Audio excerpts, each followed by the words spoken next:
En la lucha por la conquista de los océanos, hallamos encuentros épicos, atrevidas incursiones contra los puertos y aventuras subacuáticas que agitaron los mares durante siglos. Los investigadores han empezado a descubrir las tecnologías navales y las tácticas que sostuvieron 3000 años de luchas entre los hombres y entre las máquinas. ¿Cómo consiguió vencer este barco de guerra en la batalla naval más importante del mundo antiguo? ¿Por qué este buque fantasma desapareció para surgir de nuevo en el siglo XXI? ¿Y cómo la táctica de una nación le hizo derrotar a una flota de 10 kilómetros de ancho sin perder uno solo de sus barcos? La conquista de los mares es nuestro punto de partida. El hombre siempre se ha sentido atraído por el mar. Sus aguas lo han fascinado, pero con frecuencia también lo han consumido. El María Celeste, la Perla Negra, el Triángulo de las Bermudas... barcos que se perdieron en la niebla y reaparecieron cientos de años más tarde. Y buques tripulados por los fantasmas de los muertos. El mar es un lugar repleto de misterio, un lugar completamente desconocido, donde tienes la sensación de zozobrar en la oscuridad.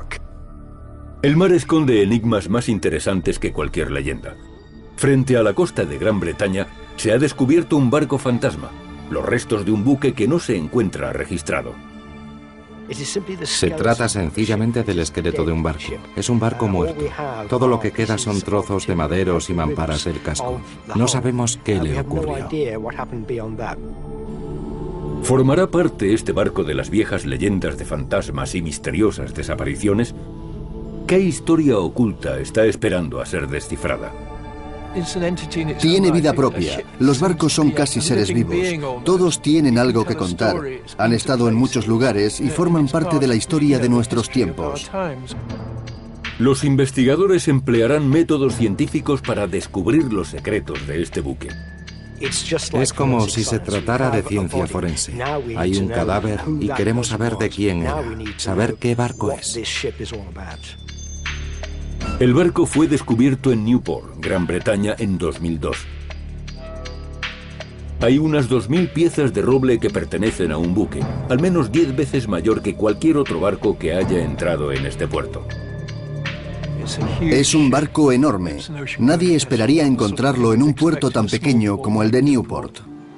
En el mundo antiguo, los barcos fueron las máquinas más costosas que se construyeron, la cima de la tecnología preindustrial. Por eso existen registros de su construcción y sus operaciones. Sin embargo, no hay ningún documento sobre este barco. Nadie sabe dónde fue construido, quién lo tripuló o cuál fue su nombre. Como no hemos encontrado ni la proa ni la popa del barco, resulta difícil saber cuál era su tamaño y su forma. Esas dos partes del barco son las que normalmente contribuyen a identificarlo. Las piezas descubiertas son conservadas en tanques de agua dulce para impedir que la madera se seque y se desintegre. Los arqueólogos y científicos estudian meticulosamente todos los fragmentos, buscando las claves del misterio de este barco. Es lo más interesante de la arqueología, dar con las claves, porque aunque tengamos una pieza arqueológica fantástica, hay que averiguar lo que dice la historia. Para contrastar el barco con los registros se necesita una fecha.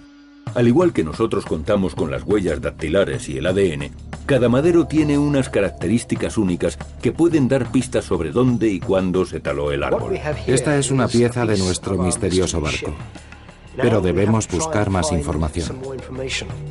Empleando un proceso de datación denominado dendrocronología, Myron Trow y el arqueólogo Ben Jennings tratan de asignar una fecha al barco de Newport. La dendrocronología analiza la estructura de los árboles, en particular lo que han crecido, la secuencia de los anillos. Cada año se forma un anillo que suele tener un espesor diferente según el año. Ben ha tomado un corte transversal de un madero que se utilizó para soportar el barco. Va a analizar su pauta de crecimiento, ya que cada anillo suele marcar el paso de un año en la vida del árbol. La secuencia de anillos es comparada con una base de datos de otras cronologías de árboles. Hasta ahora no se ha encontrado ninguna coincidencia con la madera de este barco. Hemos medido los anillos y podemos observar los resultados en la pantalla. Creo que tenemos una fecha muy precisa. El madero fue talado en 1467. Este es el primer paso para aclarar el misterio del barco fantasma. El siglo XV fue una época de gran expansión del comercio marítimo. En aquella época el comercio era muy intenso, sobre todo en el norte, en el Báltico y en Rusia.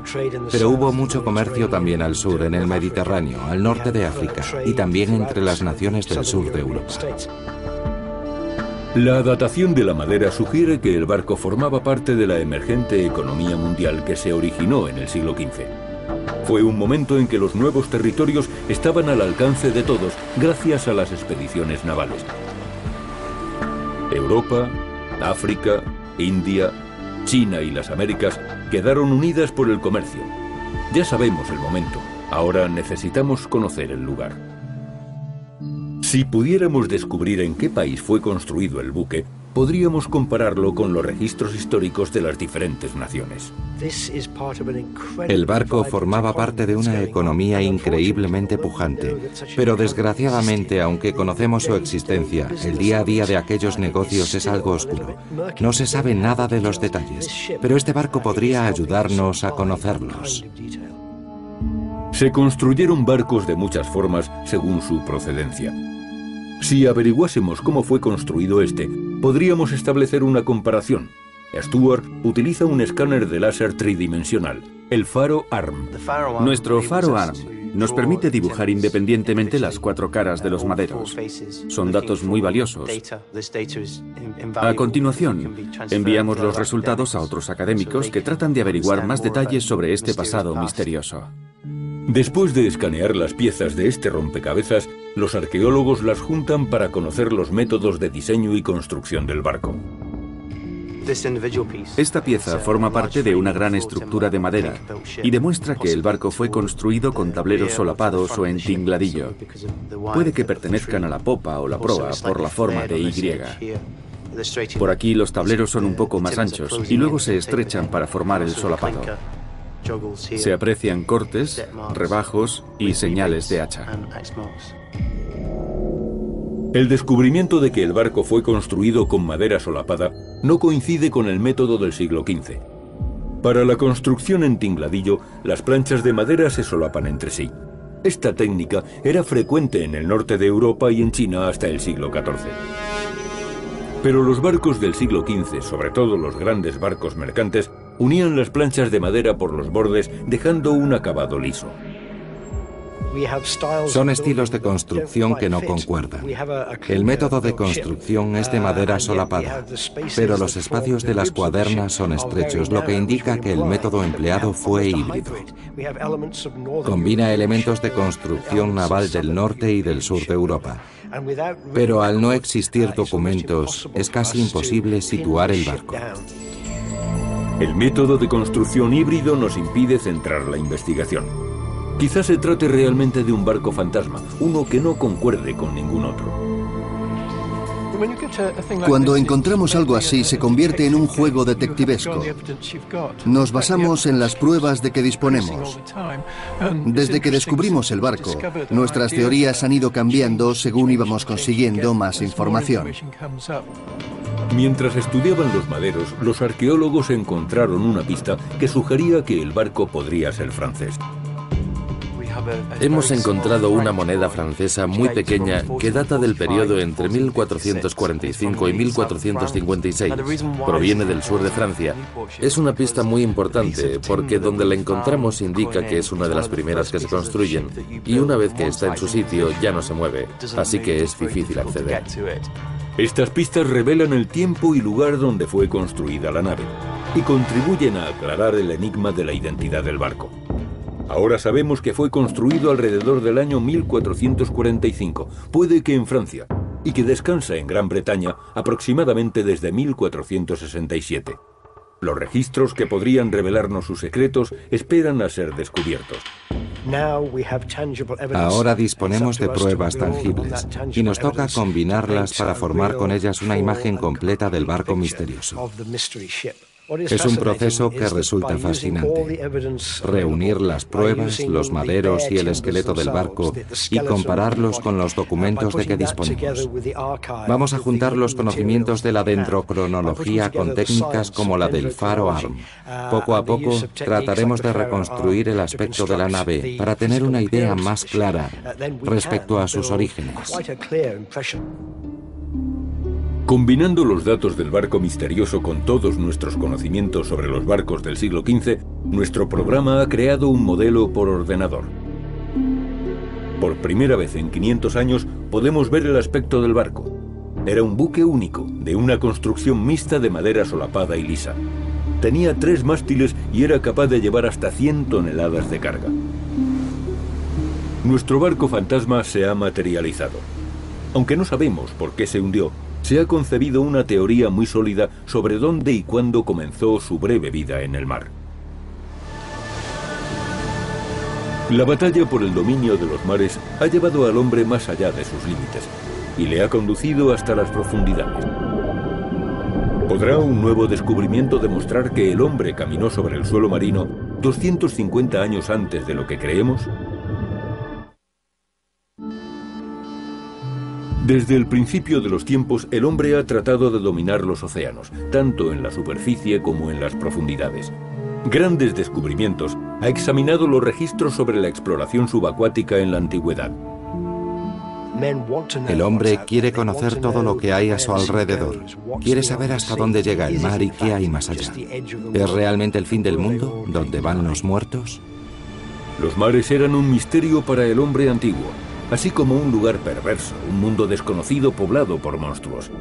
Pero, ¿es posible que el hombre desafiara las profundidades mucho antes de lo que creíamos?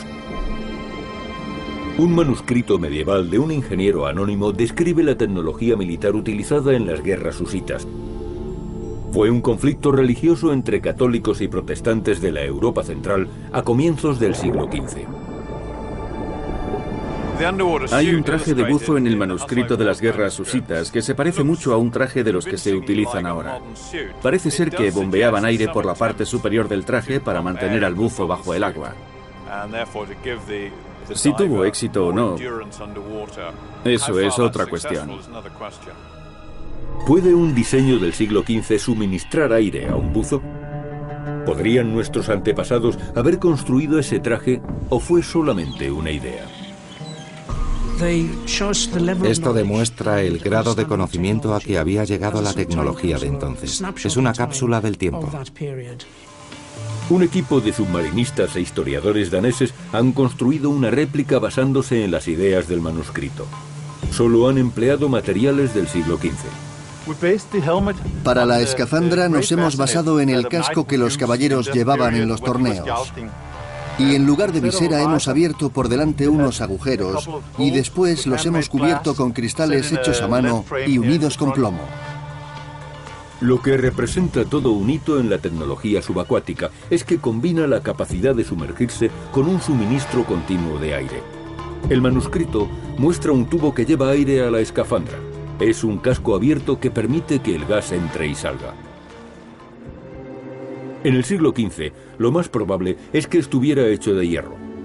Hasta entonces, los buceadores habrían recurrido a su resistencia física para explorar las profundidades. Con una sola inhalación podían descender hasta 100 metros. Tanto si recogían peces, esponjas o salvaban restos de naufragios o de incursiones militares, su capacidad se limitaba a una sola bocanada de aire.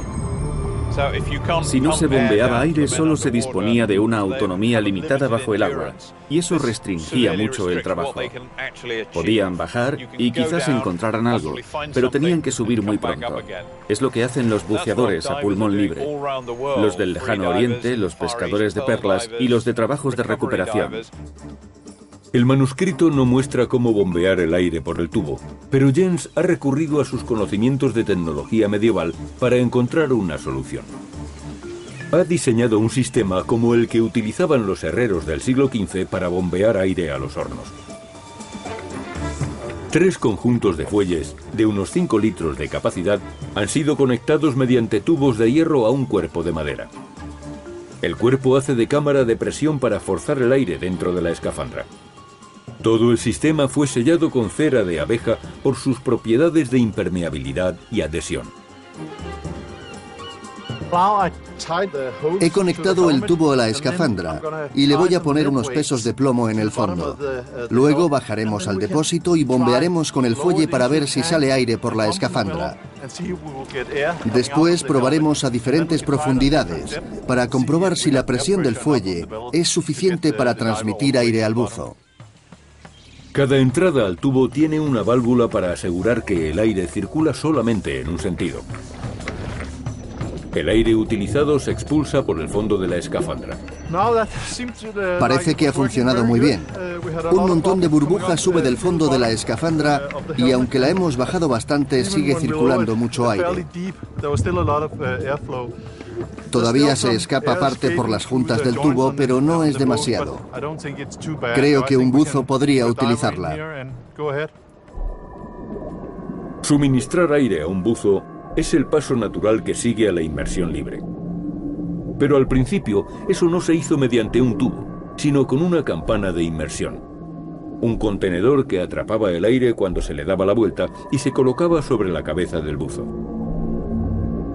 Fue descrito por primera vez por Aristóteles en el siglo IV a.C., pero no se utilizó hasta el siglo XVII.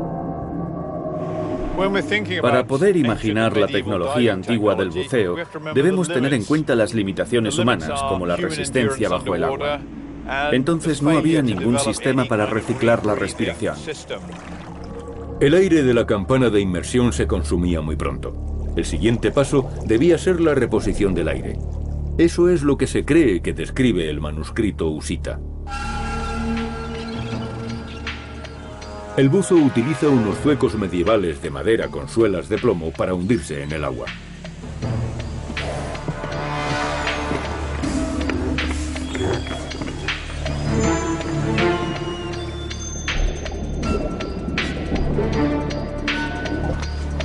John acompañará a Kurt en el tanque de prueba para ayudarle. Es posible que las bombas no le proporcionen el aire suficiente para permanecer bajo el agua. Kurt descenderá 6 metros y caminará sobre suelo marino. Permanecerá sumergido todo el tiempo posible mientras le sigan proporcionando aire.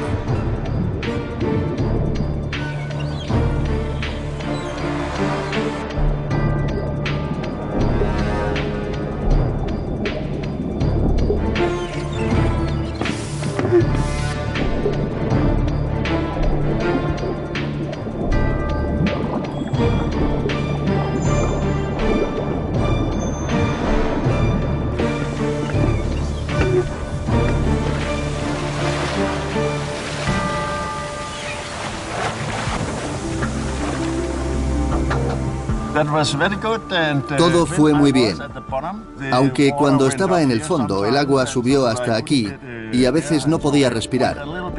Tuve que dar saltos arriba y abajo para conseguir agua, pero de todos modos salió fenomenal.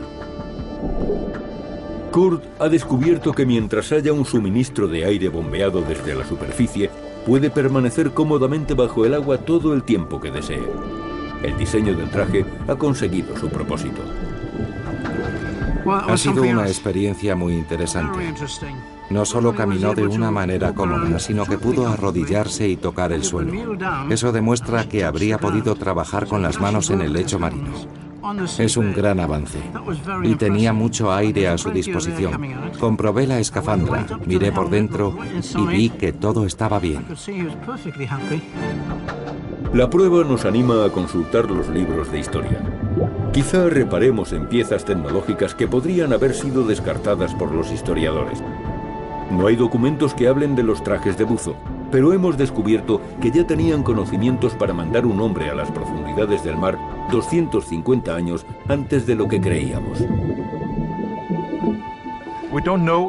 No sabemos si se llegó a construir el traje o si solo llegó a ser una idea, pero con el material y los conocimientos de la Edad Media, era posible enviar una persona al fondo del mar.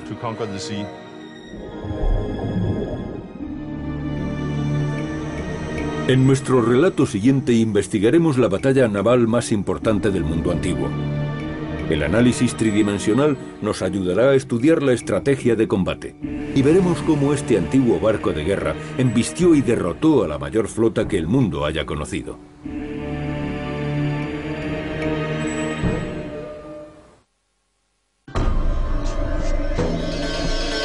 Durante los primeros 5000 años que el hombre pasó intentando dominar los mares, se desató una batalla histórica. Más de 2000 años después de este épico combate, Grandes Descubrimientos investiga la tecnología y la estrategia empleada en una de las victorias navales más conocidas de todos los tiempos. Una fuerza naval muy inferior logró triunfar contra la invasión de una superpotencia, cambiando así el curso de la historia occidental. Esta visualización ayudará mucho a revivir aquella batalla. En el siglo V a.C., la mayor potencia del mundo antiguo era el Imperio Persa. El Imperio Persa era enorme. Se extendía desde la Turquía actual hasta la India. El rey persa, Jerjes, era un déspota inmensamente poderoso del mundo antiguo. La única resistencia provenía de una alianza entre estados griegos independientes. Durante 10 años habían impedido la invasión y habían fomentado la revolución en el suelo persa. Jerjes estaba decidido a aplastarlos. Jerjes emprendió la marcha con el mayor ejército conocido por el mundo antiguo. Los griegos estaban en inferioridad numérica, tanto en tierra como en el mar. Los persas saquearon y quemaron las ciudades griegas que no se rendían fácilmente. Cuando llegaron a Atenas, se presentaron en la Acrópolis, el corazón de la ciudad, la Casa Blanca de su época. Los persas no mostraron piedad.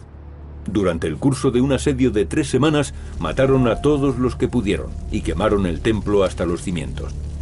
Cuando los persas incendiaron la Acrópolis, profanaron el recinto más importante de Atenas. Aquella fue una auténtica declaración de guerra. Los griegos conservaban la esperanza en su armada. 300 barcos de guerra, conocidos como trirremes, dirigidos por el general ateniense Temístocles. Temístocles, el jefe de la armada, tomó la decisión de retirar su flota. ¿Pero a dónde iría? Este general lo sabía muy bien, al estrecho de Salamina. El estrecho de Salamina es un angosto canal entre la isla de Salamina y tierra firme. Allí los barcos persas no podrían desplegarse y su ventaja numérica quedaría neutralizada. Los griegos, con una fuerza mucho menor, tenían esperanza de hacer frente a la mayor armada del mundo. 2500 años después de que griegos y persas se enfrentaran en el estrecho de Salamina, Michael Scott ha vuelto a revivir aquella épica batalla. Estamos cerca del estrecho de Salamina, donde la armada griega esperó a la gran flota persa. Los persas se encontraban en este lugar y tuvieron que tomar la siguiente decisión. O esperaban a que los griegos salieran del estrecho para atacarlos en mar abierto, o entraban en el estrecho para enfrentarse a la gran flota griega. Un espía informó a Jerjes de que los griegos estaban desorganizados y este ordenó a su flota que entrara en el estrecho. Pero el espía era un agente doble. Jerjes cayó en la trampa. Cuando los trirremes persas se aproximaron al estrecho de Salamina, batiendo los remos al compás, la flota griega apareció de repente al fondo del estrecho. 300 trirremes griegos les estaban esperando en esta bahía, y en ese momento, los persas se dieron cuenta de que habían caído en una trampa. La flota griega no iba a desintegrarse y huir, sino que estaba preparada para presentar combate.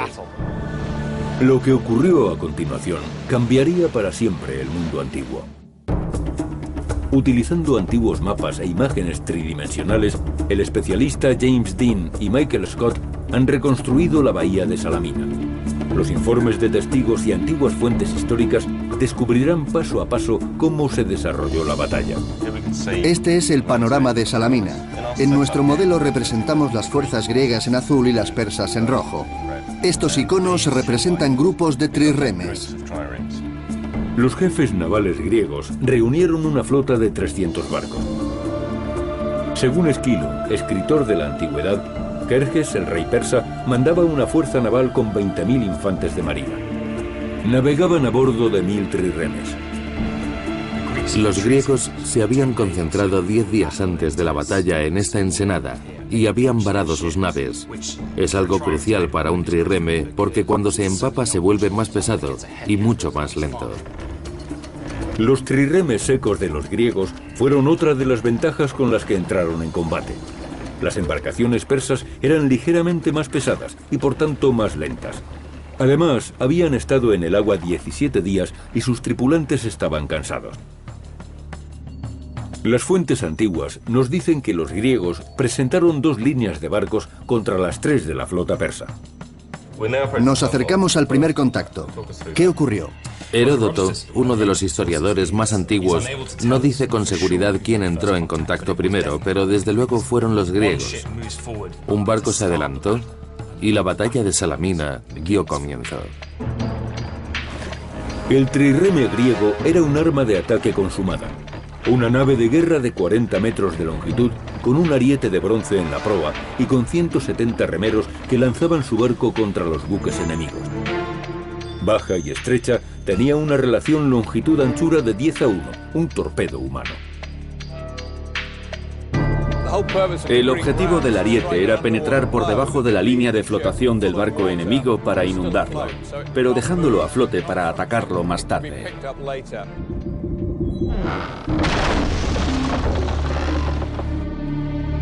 Empleando un software de simulación, James y Michael nos muestran cómo tomaban impulso para embestir a los barcos enemigos.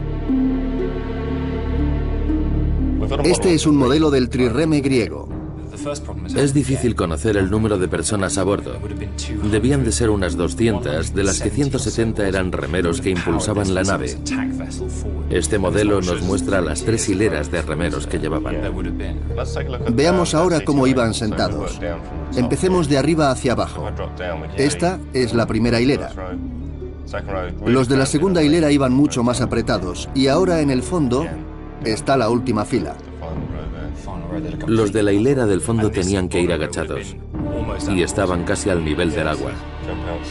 Si vamos al exterior para echar un vistazo, vemos la proa del barco. La línea de flotación está aquí. El trirreme griego no se diseñó para salir a mar abierto. Era un buque de ataque. La borda resultaba muy baja. El barco era poco resistente y tenía la popa recortada. No era adecuado para navegar, pero era eficaz en el ataque, ya que era ligero y rápido. Y no tenía que llevar tantos hombres como los persas porque partía del mar Egeo. Los remeros, agrupados en 3 alturas, eran el motor del barco. La nave era dirigida mediante 2 timones situados en la popa. Era el deportivo de la época. No almacenaban nada, solo importaba la relación potencia-peso. En los combates navales del mundo antiguo existían 2 métodos para embestir. Esta táctica se llama diek plus, pasar a través. Se aprovechaba la separación entre los trirremes enemigos para rebasarlos. Luego rodeaban a uno de ellos y atacaban por detrás. El estrecho de Salamina era muy angosto, así que la separación no debía de ser demasiado grande y tendrían que utilizar otro método, el llamado periplus. En lugar de pasar entre ellas, rodeaban a toda la formación y atacaban desde atrás. A mediodía, 4 horas después del inicio de la batalla, el plan de los griegos comenzaba a dar resultado. Sus embestidas desorganizaron la flota persa. Las fuentes antiguas concuerdan. Los persas perdieron la formación de combate y el control. No mantuvieron juntas las naves, mientras que los griegos conservaron sus posiciones y la formación, como vemos aquí. Sí, el gran número de naves persas resultó un inconveniente para ellos porque quedaron inmovilizados. No disponían de espacio para maniobrar en el estrecho. La clave de la rápida victoria griega fue mantener una formación cerrada y atraer a los persas a su campo, donde los trirremes griegos eran más efectivos. Unas horas después, los persas se han derrumbado por aquí. Háblanos un poco de esto. Las fuentes documentales dicen que cuando los persas iniciaron la huida, habían perdido ya unos 200 trirremes en el estrecho. En cambio, los griegos solo habían perdido 40. Fue una victoria total. Según documentos antiguos de Heródoto y Esquilo, la derrota fue aplastante. Resulta difícil imaginar, con todos estos barcos modernos rodeándonos, lo que ocurrió aquel fatídico 20 de septiembre del año 480 a.C. Casi 1000 trirremes se amontonaron en este estrecho luchando unos contra otros. Al final casi no se podía ver la superficie. Los restos de los trirremes y los cadáveres quedaron flotando a la deriva en las aguas del estrecho. Miles de marineros persas descansaban en el fondo de Salamina junto con sus barcos. Jerjes lo presenció horrorizado. La puerta a Europa quedó firmemente cerrada después de esta derrota. Pasarían más de 1500 años antes de que un dirigente del este invadiera de nuevo el continente. En 1588, Inglaterra estuvo también al borde de la invasión cuando la flota más poderosa de Europa entró en el Canal de la Mancha con una enorme armada de 130 barcos. La flota pertenecía al rey Felipe II de España y en formación de combate se extendía más de 10 kilómetros. La Armada Española era probablemente la flota más impresionante del mundo hasta ese momento. El hecho de que la Marina inglesa derrotase a la Armada Invencible sin perder ni un solo barco es una de las grandes incógnitas de la historia. Ahora, gracias a métodos innovadores, hemos realizado nuevos descubrimientos y podemos explicar las estrategias que condujeron a aquella victoria. España era la superpotencia del siglo XVI. Aquella época fue conocida como el Siglo de Oro.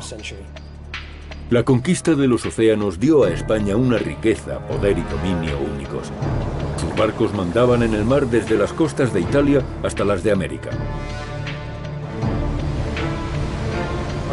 Cuando Colón descubrió el Nuevo Mundo a finales del siglo XV, ofreció a los reyes españoles la riqueza que necesitaban para hacer la guerra a una escala sin precedentes. Oro, plata y toda clase de tesoros convirtieron a la corona española en la más rica de Europa. El mayor peligro para España estaba en el Atlántico. Sus galeones, repletos de tesoros, tenían que recorrer más de 6.500 kilómetros para regresar a casa. Y los piratas, financiados por la reina Isabel de Inglaterra, infestaban los mares. Drake, un pirata inglés, surcaba el mar perjudicando los intereses comerciales de España. Para empeorar las cosas, Isabel, la reina de Inglaterra, era hereje, lo que a los ojos de la corona española la ilegitimaba. Si se la deponía, el hombre que reclamaría el trono de Inglaterra sería Felipe II, rey de España. A mediados del siglo XVI, Felipe II decidió acabar con la reina protestante e invadir Inglaterra. Pretendía restaurar un gobierno católico y recuperar el dominio de los mares. En 1588 la armada estaba preparada. 130 barcos a las órdenes del general Medina Sidonia partieron de Lisboa. Estaban completamente seguros de que conseguirían la victoria. En el verano de 1588 la Armada Invencible zarpó de Lisboa. Su objetivo era Inglaterra, a más de 1000 kilómetros de distancia. Fue avistada desde el monte de St. Michael, en Cornwall. Por la costa había señales de fuego que llegaban hasta el mismo Londres para anunciar la presencia de la Armada Española en aguas inglesas. Al cabo de unas horas el país estaba en alerta máxima. Todas sus fuerzas estaban listas para el combate. En la época que precedió a las comunicaciones actuales, las señales de fuego eran la forma más rápida de enviar mensajes, y en Inglaterra se dio enseguida la voz de alarma. La cadena de señales fue transmitiendo la noticia a lo largo de todo el país. Al cabo de unos minutos, la flota inglesa sabía que el enemigo había entrado en sus aguas. La flota inglesa se encontraba aquí, en Plymouth, atrapada por la marea. Si los españoles hubieran atacado entonces, probablemente hubieran destruido los barcos ingleses. Pero ese no era el plan. La estrategia de Felipe II consistía en partir de la península, fondear en los Países Bajos bajo dominio español y recoger a su gobernador, el duque de Parma. Lo llevarían a él y a 30.000 soldados hasta Inglaterra, donde desembarcarían y sostendrían una batalla terrestre. Los españoles entraron en el Canal de la Mancha desplegados en una enorme formación de media luna. Estaban muy confiados y no tuvieron en cuenta a los ingleses. En el centro iban los galeones de guerra, inmensos barcos de 1000 toneladas y 55 metros de longitud. Eran las primeras naves diseñadas para llevar artillería pesada. Este es el Batavia, una réplica de un galeón del siglo XVII. Es lo más parecido que hemos encontrado a un galeón del periodo de la Armada Invencible. La flota española contaba con varios de estos barcos tan poderosos. Llevaban 3 palos, artillería pesada y muchos soldados, una gran fuerza de combate. Los galeones españoles eran los navíos más grandes del siglo XVI. Provistos de 3 mástiles, fueron diseñados para ser fortalezas flotantes. La guerra naval de la época consistía esencialmente en un combate entre soldados de infantería, con la peculiaridad de que se desarrollaba en el mar. El barco tenía plataformas de combate en la proa y la popa, y estaban repletas de soldados. El objetivo del galeón era situarse al lado de un enemigo, sujetarlo por medio de ganchos y cuerdas, abordarlo y llevar a cabo una batalla terrestre en el mar. Cuando entraran en contacto con los ingleses, la táctica española consistiría en acercarse y utilizar armas como el mosquete y los cañones lanzametralla. Este era un pequeño cañón situado en la borda de los barcos. Disparaba proyectiles con la intención de matar a los enemigos que se apiñaban en la cubierta.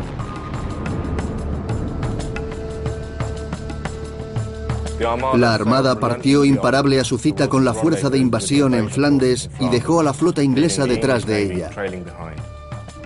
Pero hubo problemas en la comunicación entre la Armada española y el ejército. La infantería debía haber estado preparada cuando llegaran las naves, pero nadie les había avisado. Aquel error les costó 6 días. Con poco donde elegir, la Armada española se detuvo en formación de media luna frente a la costa de Calais, en Francia, a unos 40 kilómetros de Flandes. La flota inglesa supo aprovechar el error de España. Según los relatos de la época, los ingleses atacaron primero enviando barcos incendiarios. Eran embarcaciones en llamas repletas de pólvora y explosivos. Se prendía fuego a un barco sin tripulación y se enviaba contra la flota enemiga. 8 barcos incendiarios cargados con alquitrán, pólvora y otros materiales inflamables partieron contra el centro de la media luna española, partiéndola por la mitad.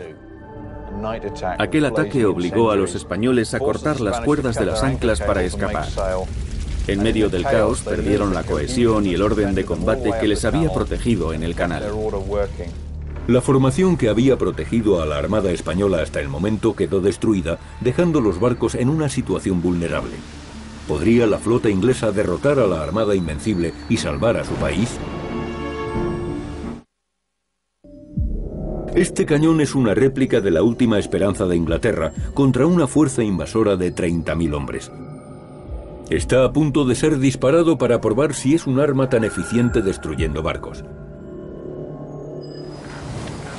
En 1588, la mayor concentración de artillería naval se encontraba en el Canal de la Mancha. Una armada de 130 barcos había sido enviada por Felipe II para derrocar a Isabel, reina de Inglaterra. Lo único que se oponía a su llegada era la flota inglesa.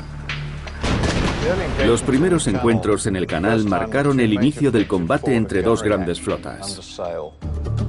En el siglo XVI, rara vez se habían empleado en el combate barcos de vela con artillería pesada. Tanto el comandante de la flota española como el de la inglesa tenían que probar las nuevas armas que llevaban a bordo. Los barcos de las 2 flotas llevaban cañones pesados, pero los ingleses habían construido sus naves alrededor de un cañón especial. Eran barcos rápidos y ágiles, con una superestructura relativamente baja. Serían empleados como plataformas artilleras. Los almirantes ingleses habían aprendido de batallas anteriores y acercaron sus barcos a 100 metros del enemigo. Así, los disparos penetrarían mejor en los cascos de roble de los buques españoles. Este es el puente principal de artillería donde se disponían los cañones mayores. Los barcos ingleses llevaban aquí su artillería principal. En los barcos españoles los cañones se disparaban una vez y después la infantería entraba en combate. Para los ingleses este era el centro del barco. Para los españoles era un extra opcional. Durante las siguientes 8 horas, los ingleses causaron 1000 muertos y 800 heridos en las tropas españolas. Y no perdieron ni un solo barco. Los ingleses se introdujeron entre los barcos españoles, mucho más grandes. Les provocaron grandes daños con sus cañones y se retiraron antes de que los galeones enemigos pudieran situarse y responder al fuego. Era una táctica muy rápida y efectiva y los españoles no pudieron responder. El cañón utilizado por los ingleses contra la Armada Invencible ha sido estudiado por el artillero Colin Herriot y el historiador Andrew Lambert. Este es un cañón de 50 libras de avancarga. Hoy vamos a dispararlo contra una plancha que representa el costado de un barco más o menos ligero. Así observaremos lo que ocurría cuando un proyectil de estos chocaba contra una placa de madera como la del casco de los barcos. Uno de los grandes horrores de la guerra en el mar es el efecto aterrador y letal de las esquirlas que produce este tipo de cañón. No es solo la bala de cañón la que produce el daño. Las esquirlas que salen volando en todas direcciones son como puntas de lanza que se clavan hasta lo más profundo del cuerpo.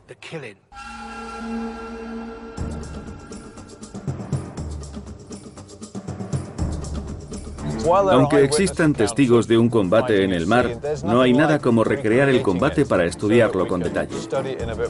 Pondremos algunos muñecos y veremos qué efecto les causa el proyectil.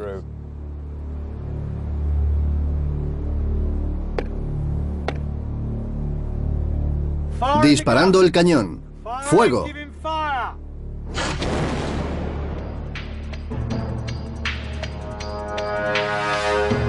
La precisión y la potencia son impresionantes. Las fuertes ondas de choque sacuden a la cámara cuando el proyectil vuela hacia el objetivo a 300 metros por segundo.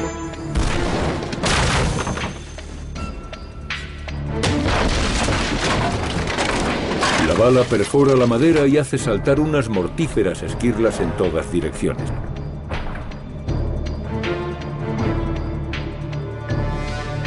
A través de la madera. Los muñecos han recibido esquirlas y el del centro un impacto directo. El blanco ha sido destruido de un solo disparo. Según la fórmula de la energía cinética de un proyectil, una bala de cañón de 50 libras genera más de 1 millón de julios cuando impacta contra una pared. Es el equivalente a que 550 balas de una ametralladora M4 impacten a la vez. Como consecuencia del impacto, la fragmentación produce esquirlas que impactan contra el torso de las víctimas. Como vemos, les habría provocado múltiples heridas. Algunos muñecos han sido decapitados. Eso es lo que habría ocurrido. Combinando la potencia de la artillería pesada con la agilidad de un barco maniobrero, los ingleses inventaron una nueva forma de combatir en el mar. Ya no llegarían más infantes de marina ni estrellarían sus buques contra otros para luchar como si estuvieran en tierra. Habían aparecido otras técnicas y ahora serían marinos con experiencia los que dirigirían los barcos. La flota inglesa había logrado impedir una gran invasión por parte de la superpotencia mundial del siglo XVI. La flota inglesa bloqueó el Canal de la Mancha y la Armada española no tuvo más remedio que rodear la costa de Gran Bretaña e Irlanda para regresar a España. Cuando la Armada bordeaba la punta de Escocia y alcanzó las aguas del Atlántico Norte, se vio sorprendida por las tormentas de las corrientes en chorro y fue arrastrada hasta las costas rocosas de Irlanda. Después de su victoria en el Canal de la Mancha, la flota inglesa se dispuso a conquistar los océanos del mundo. Aprovechando su supremacía naval, Inglaterra formaría en los siguientes 300 años un imperio que dominaría la 1/4 parte de la población mundial. Grandes descubrimientos han revelado las tecnologías que se esconden tras flotas legendarias y los comportamientos heroicos que han forjado naciones enteras. Desde la conquista de las profundidades hasta la defensa de los océanos, el hombre antiguo rebasó las fronteras tecnológicas hasta llevarlas al límite en la conquista de los océanos.